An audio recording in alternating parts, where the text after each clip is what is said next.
Good morning mga tol, ito mag-start tayo magluto ng pork stick para sa aking family. Pagluluto ko sila.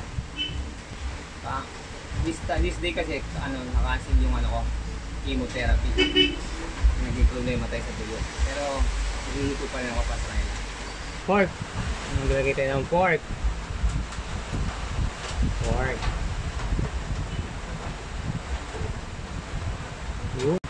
And then toyo or soy sauce pala. After that, oyster sauce.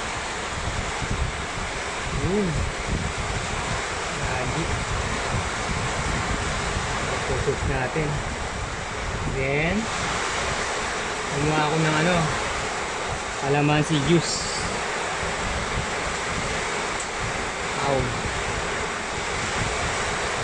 After that, i-mix natin. Nakapaghugas naman ako ng kamay.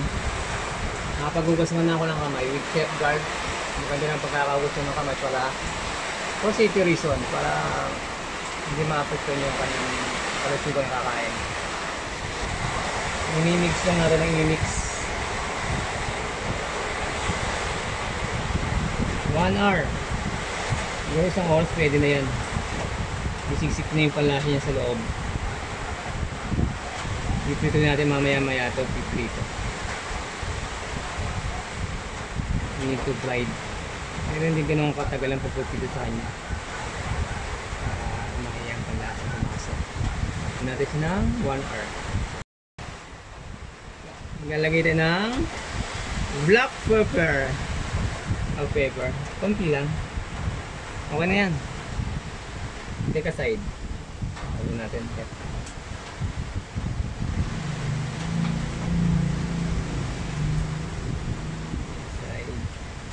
Yun. Ayun ang asal niya kasalapan niya. Thanks God for this blessing. Lagi tayo magpapasalamat sa Diyos sa bawat natatanggap natin. Hindi natin nakakalimutan lagi ang Diyos. Next step. Second step tayo sa pagpipito tayo ngayon. Tapos na natin i-marinate itong mga pork. Ito na.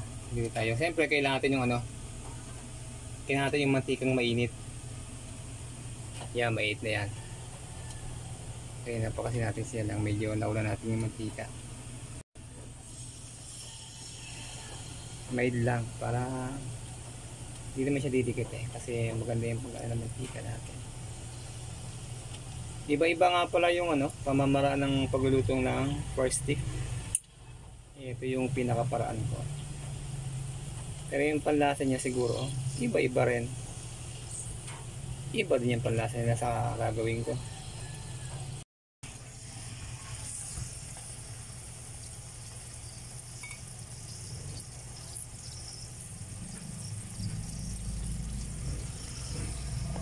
Yan. Pork stick for my family. Kailangan luluto natin sila.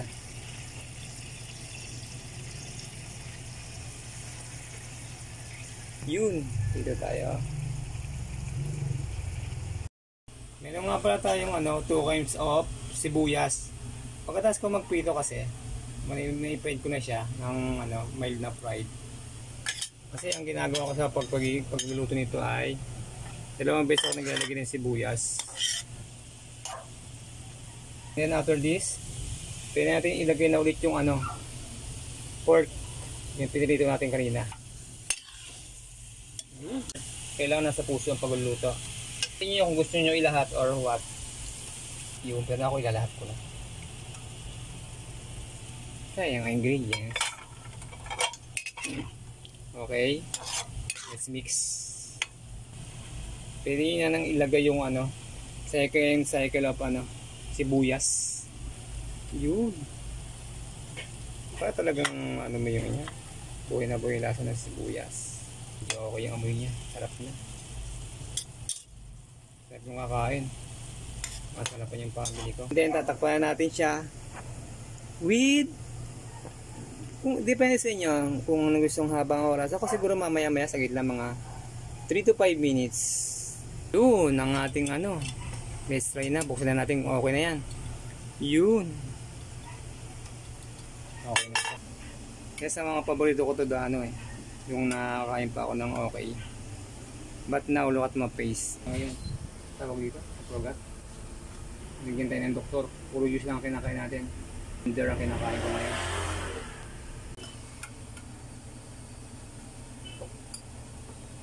Yun, lalagyan natin. Oops. I cooking with my heart. Always. Always cooking with your heart. So yung lasa niya hanggang puso yung lasa. Buyas yan dyan, bali may may isang medyo malambot. Yung ibo matigas-tigas yan. Para maganda-ganda yung natin. Ang ulam ng aking family. Thank you for watching guys. And